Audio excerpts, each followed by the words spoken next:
All right, so what we're going to replicate is a servomotor replacement.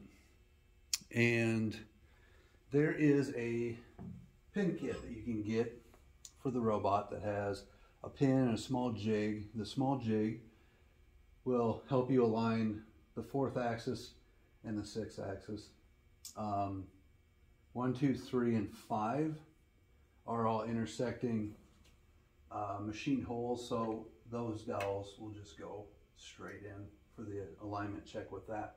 So what you want to do is you want to create a program where all of these line up. That way, if you do have to replace a motor, you have to double check after a crash. You can go to that point, check go to it, and check all the axes with the pin. So what we're going to do first is we're going to replicate replacement of a J3 motor. So the pinning location is right underneath the motor here and goes in through the casting.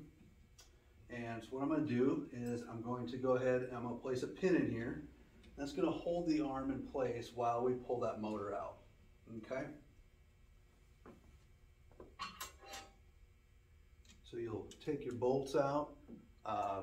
Leading up to this, your motor and encoder connections that go inside the casting here, you're going to disconnect them. And there can be a little bit of load on this from the weight of the upper arm, so I'm just going to kind of support it with one arm while I pull the motor out. Now, we would discard the old motor, come in with the new one, and like in this example here, we can't set the motor down anywhere within close proximity to the wiring harness. So what we're going to do is we're going to put a zip tie through the wire feeder bracket here and through one of the motor holes and suspend it here in place. Everything's connected back up again.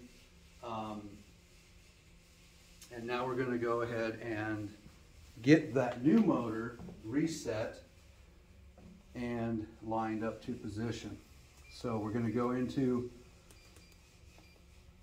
our constant settings. Get in here just a little bit closer. We're going to go to machine constants and encoder correction. Now in here, over here on the right hand side, the function key will have encoder reset, encoder correction. You toggle back and forth between those.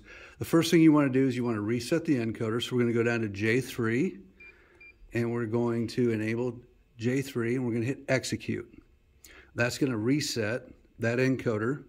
We're going to then hit encoder correct.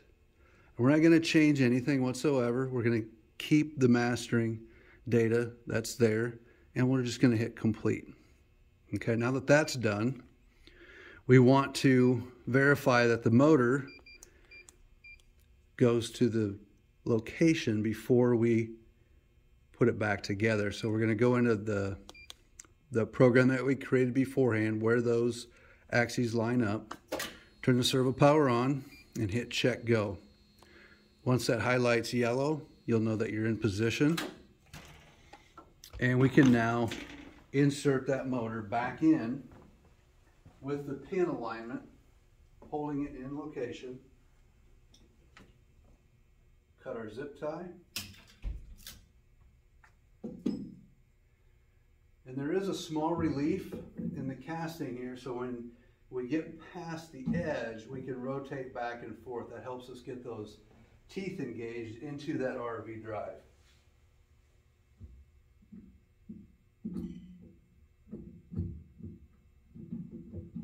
There's a small pilot bearing in here, as well as the teeth engagement into that RV.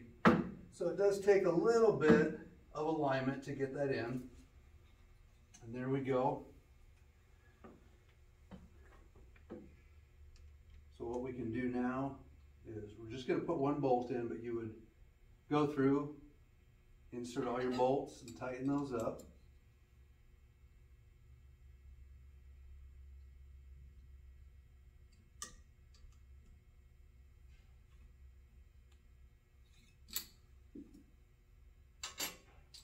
Then we want to take our pin and just double check. And it slides in nice and easy. That tells me that it's lined up exactly where it was before we started. And I have a program written over here where the robot's going to go to a point in space. That could be a point check program, something of that nature that you might have at the base of the robot. So we're going to go ahead and block through that. And we can see that our axis lines up good with that. And then we're going to double check our TCP. We're going to move the robot around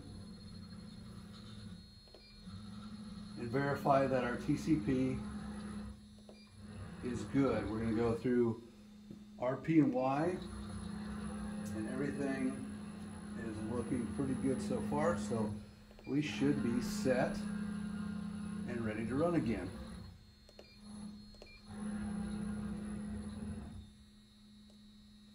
And that is how you replace the motor without having to remaster the robot. If there is a situation because of a collision or crash or something of that nature where there's a mechanical misalignment, whether it be a twisted harmonic drive or something damaged internally to an RV, one of the drive mechanisms, if at that point you're not able to get your TCP in, or the program points aren't repeating as they were prior, chances are that there's some mechanical damage and need to dig a little bit further. But if it's just the motor that needs to be replaced, you can do that without having to go through and remaster the robot arm. This is just a little bit of a shortcut. Hope this helps you out. Have a good day.